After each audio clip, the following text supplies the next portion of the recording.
जय हिंद मेरे प्यारे देशवासियों। आज जो है इस वीडियो में हम Sanskrit class 10th Bihar board national 2025 के लिए मोस्ट इम्पोर्टेंट क्वेश्चन लेकर आए हैं 25।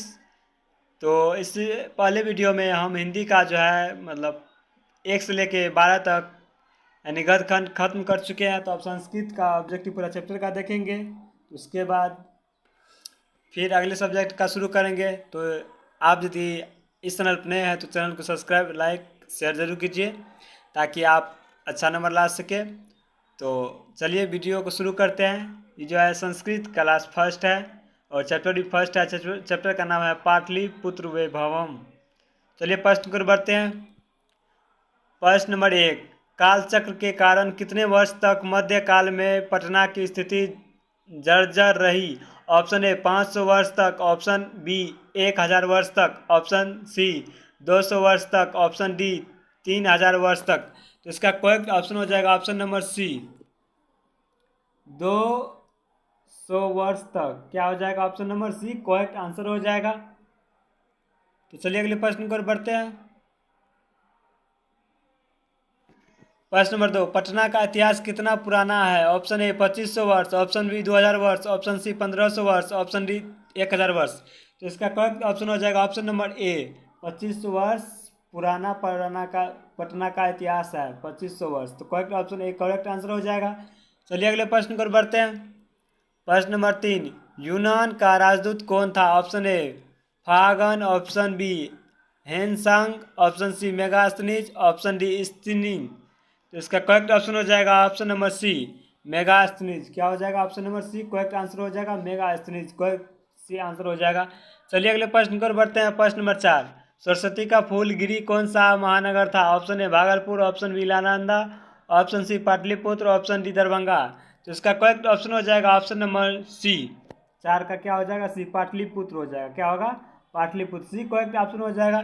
चलिए अगले प्रश्न पर बढ़ते हैं।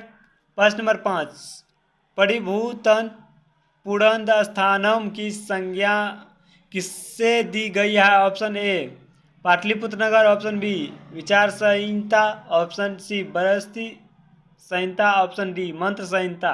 तो इसका करेक्ट ऑप्शन हो जाएगा option number A Pataliputra Nagar. क्या हो जाएगा? Pataliputra number A correct answer हो जाएगा। चलिए अगले प्रश्न पर बढ़ते हैं।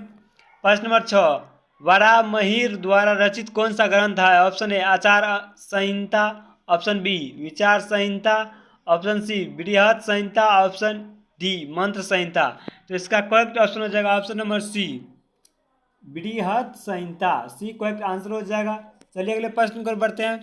प्रश्न नंबर 7, गुरु गोविंद सिंह का जन्म स्थान कहाँ है? Option A Pataliputram, option B Vichar Samhita, option C बृहत्तम Samhita, option D Mantra Samhita. तो इसका करेक्ट ऑप्शन हो जाएगा ऑप्शन नंबर ए पाटलिपुत्रम। गुरु गोविंद सिंह का जन्म स्थान कहाँ है? पाटलिपुत्रम यानी पटना में है। पटना का संस्कृत भाषा में क्या उसको कहते हैं? पाटलिपुत्रम। एक करेक्ट आंसर हो जाएगा। चलिए अगले प्रश्न पर बढ़ते हैं। प्रश्न नंबर 8, बिहार का राजधानी नगर कौन सा है? Option A Pataliputram, option B Mogalpuram, option C Mudgal Nagar, option D Hastinapuram. तो इसका करेक्ट ऑप्शन हो जाएगा ऑप्शन नंबर ए पाटलिपुत्रम। क्या हो जाएगा? पाटलिपुत्रम। एक करेक्ट आंसर हो जाएगा। बिहार की राजधानी कहाँ है? पटना, जिसको संस्कृत में पाटलिपुत्रम कहते हैं, पाटलिपुत्रा भी कहते हैं। चलिए अगले प्रश्न को बढ़ते हैं। प्रश्न नंबर 9, काव्य मीमांसा के रचनाकार कौन है? Option A Rajshekhar, option B Vararuchi, option C Damodar गुप्त, ऑप्शन डी विशाखदत्त। तो इसका करेक्ट ऑप्शन हो जाएगा ऑप्शन नंबर ए राजशेखर। क्या हो जाएगा? राजशेखर। एक करेक्ट आंसर हो जाएगा। चलिए अगले प्रश्न पर बढ़ते हैं। प्रश्न नंबर 10, बुद्ध के समय में पटना का नाम क्या है? Option A Pataliputram, option B Pataligram, option C Kusumpuram, option D Pushpapuram. तो इसका करेक्ट ऑप्शन हो जाएगा ऑप्शन नंबर बी। क्या होगा? Option number B Pataligram. क्या हो जाएगा? पाटलीग्राम। तो बी करेक्ट आंसर हो जाएगा। चलिए अगले प्रश्न पर बढ़ते हैं। प्रश्न नंबर 11, पाटल पुष्पों की पुत्रलिका रचना के आधार पर पटना का कौन सा नाम है? Option A Pushpapur, option B Kusumpur, option C Pataliputra, option D C Patna, D Patna. इसका करेक्ट ऑप्शन हो जाएगा ऑप्शन नंबर सी। क्या होगा? पाटलिपुत्र। तो चलिए अगले प्रश्न की ओर बढ़ते हैं। प्रश्न नंबर 12, मेगास्थनीज पटना किसके समय में आए थे? ऑप्शन ए अशोक के समय में, ऑप्शन बी मुगल वंश काल में, ऑप्शन सी चंद्रगुप्त मौर्य के समय में, ऑप्शन डी अंग्रेजों के समय में। इसका करेक्ट ऑप्शन हो जाएगा option number C, Chandragupta Maurya के समय में।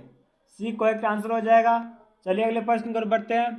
प्रश्न नंबर 13, पटना में कौमुद महोत्सव कब मनाया जाता है? ऑप्शन ए गुप्त वंश काल में, ऑप्शन बी मुगल वंश काल में, ऑप्शन सी चंद्रगुप्त मौर्य काल में, ऑप्शन डी अंग्रेजों के समय में। तो इसका करेक्ट ऑप्शन हो जाएगा ऑप्शन नंबर ए, गुप्त वंश काल में पटना में कौमुदी महोत्सव मनाया जाता था। तो इसे एक करेक्ट आंसर हो जाएगा। चलिए अगले प्रश्न की ओर बढ़ते हैं। प्रश्न नंबर 14, पाटलिपुत्र पटना के नाम से कब प्रसिद्ध हुआ? ऑप्शन ए गुप्त काल वंश में, ऑप्शन बी मुगल वंश काल में, ऑप्शन सी मध्य काल वंश में, ऑप्शन डी अंग्रेज के वंश में। ऑप्शन इसका सी करेक्ट आंसर हो जाएगा, मध्य काल में पटना का नाम यानी पाटलिपुत्र का नाम पटना प्रसिद्ध हुआ था। सी करेक्ट आंसर हो जाएगा। चलिए अगले प्रश्न पर बढ़ते हैं। प्रश्न नंबर 15, कुटट नीतम काव्य के कवि कौन है? Option A Rajshekhar, option B Damodar गुप्त, option C Vishakhadatta, option D Kalidas. तो इसका करेक्ट ऑप्शन हो जाएगा ऑप्शन नंबर बी। क्या होगा? बी करेक्ट आंसर हो जाएगा, दामोदर गुप्त। क्या होगा? दामोदर गुप्त। बी करेक्ट आंसर हो जाएगा। चलिए अगले प्रश्न की ओर बढ़ते हैं। प्रश्न नंबर 16, राजशेखर की रचना कौन सी है? Option A Kavya Mimamsa, option B कूटनीतम, ऑप्शन सी कुद्रक्षक, ऑप्शन डी यात्रा स्मरण।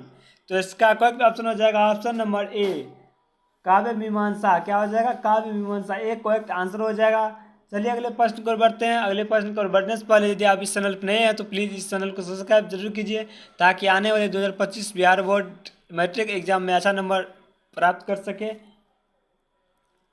और एक दूसरा का शेयर भी कीजिए। तो प्रश्न नंबर 17, कौमुदनी मतलब महोत्सव किस ऋतु में मनाया जाता है? ऑप्शन ए वसंत ऋतु में, ऑप्शन बी वर्षा ऋतु में, ऑप्शन सी ग्रीष्म ऋतु में, ऑप्शन डी शरद ऋतु में। तो इसका करेक्ट ऑप्शन हो जाएगा ऑप्शन नंबर डी, शरद ऋतु में कौमुदनी महोत्सव मनाए जाते हैं। तो डी करेक्ट आंसर हो जाएगा। चलिए अगले प्रश्न की ओर बढ़ते हैं। प्रश्न नंबर 18, पटना नगर की पालिका देवी कौन है? Option A Sheetla Devi, option B Kali, option C Patan Devi, option D Gauri Devi. तो इसका करेक्ट ऑप्शन हो जाएगा option number C, Patan Devi. क्या नाम है? Patan Devi. C correct answer हो जाएगा। चलिए अगले प्रश्न पर बढ़ते हैं। प्रश्न नंबर 19, पाटलिपुत्र किस नदी के किनारे स्थित है? Option A Ganga, option B Yamuna, option C Gandak, option D Kosi. तो इसका करेक्ट ऑप्शन हो जाएगा ऑप्शन नंबर ए, गंगा नदी के किनारे पटना में पाटलिपुत्र नदी स्थित है। तो चलिए अगले प्रश्न पर बढ़ते हैं। प्रश्न नंबर 20, पटना शब्द किस शब्द से उत्पत्ति हुई है? ऑप्शन ए पटनत, ऑप्शन बी पटनात, ऑप्शन सी पटनता, ऑप्शन डी पश्चिम। तो इसका करेक्ट ऑप्शन हो जाएगा ऑप्शन नंबर सी, पटनंत से पटना नाम की शब्द की उत्पत्ति हुई। तो सी करेक्ट आंसर हो जाएगा। चलिए अगले प्रश्न पर बढ़ते हैं। प्रश्न नंबर 21, पाटलिपुत्र का नामांतरण क्या है? Option A Hariharpur, option B Hajipur, option C Pataliputra, option D Kusumpur. तो इसका करेक्ट ऑप्शन हो जाएगा ऑप्शन नंबर डी, कुसुमपुर। क्या है? कुसुमपुर। डी करेक्ट आंसर हो जाएगा। चलिए अगले प्रश्न को बढ़ते हैं। प्रश्न नंबर 22, पाटलिपुत्र किस राज्य की राजधानी है? Option A Bihar, option B Uttar Pradesh, option C Madhya Pradesh, option D Andhra Pradesh. तो इसका करेक्ट ऑप्शन होगा ऑप्शन नंबर ए, बिहार की राजधानी कहाँ है? पाटलिपुत्र यानी पटना है। ये करेक्ट आंसर हो जाएगा। चलिए अगले प्रश्न पर बढ़ते हैं। प्रश्न नंबर 23, गांधी सेतु पुल कहाँ अवस्थित है? Option A Sasaram, option B Paharpur, option C Arrah, option D Pataliputra. तो इसका करेक्ट ऑप्शन हो जाएगा ऑप्शन नंबर डी, पाटलिपुत्र में क्या है? गांधी सेतु पुल अवस्थित है। डी करेक्ट आंसर हो जाएगा। चलिए अगले प्रश्न पर बढ़ते हैं। प्रश्न नंबर 24, गोलघर कहाँ स्थित है? ऑप्शन ए पटना में, ऑप्शन बी गया में, ऑप्शन सी आरा में, ऑप्शन डी दिल्ली में। तो इसका करेक्ट ऑप्शन हो जाएगा ऑप्शन नंबर ए, पटना में गोलघर स्थित है, इसको पाटलिपुत्र कहते हैं। सी को ए करेक्ट आंसर हो जाएगा। क्या होगा? ए करेक्ट आंसर हो जाएगा। चलिए अगले प्रश्न पर बढ़ते हैं। प्रश्न नंबर 25, पटना के किस दिशा में गंगा नदी प्रवाहित होती है? ऑप्शन ए पूर्व, ऑप्शन बी दक्षिण, ऑप्शन सी उत्तर, ऑप्शन डी पश्चिम। तो इसका करेक्ट ऑप्शन होगा ऑप्शन नंबर सी। क्या होगा? सी करेक्ट आंसर हो जाएगा, उत्तर में। सी करेक्ट आंसर हो जाएगा ऑप्शन। तो चलिए आज के लिए यहीं तक, तो मिलते हैं नेक्स्ट वीडियो में। तब तक के लिए जय हिंद। यदि आप सभी इस चैनल पे नए हैं तो इस चैनल को सब्सक्राइब, लाइक एवं शेयर कीजिए, और यदि कुछ विशेष जानकारी लेना चाहते हैं तो कमेंट बॉक्स में जरूर कीजिए। यदि आप भी चाहते हैं कि बिहार बोर्ड एग्जामिनेशन 2025 की अच्छे तरीके से तैयारी करें तो इस चैनल पे दिए गए सभी वीडियो को अच्छा से शुरू से अंत तक देखिए, आपको बहुत फायदा इनसे इम्पोर्टेंट चीज़ मिलने वाला है। तो चलिए आज के लिए तक, तो मिलते हैं नेक्स्ट वीडियो में। जय हिंद, जय भारत, वंदे मातरम। Best of luck all my student. तो ये तो एक सूचना देना चाहता हूँ आप सबको, कभी ये मत सोचिएगा आज अभी एग्ज़ाम का टाइम बहुत है तो अभी तैयारी कर क्या होगा। एग्ज़ाम के लिए अभी टाइम बहुत कम है, इसको एक दृष्टि से सोचा जाए तो ये साल का ये मतलब छठा मतलब 5वां महीना भी बीतने वाले हैं। तो इसीलिए समय को देखते हुए आप अपना तैयारी जितना जल्द हो सके सिलेबस पूरा कर लीजिए। तो रिवीजन के लिए जितना जल्द ज़्यादा टाइम मिलेगा तो आप ही के लिए बेहतर रहेगा। तो मिलते हैं नेक्स्ट वीडियो में, तब तक के लिए जय हिंद, जय भारत, वंदे मातरम।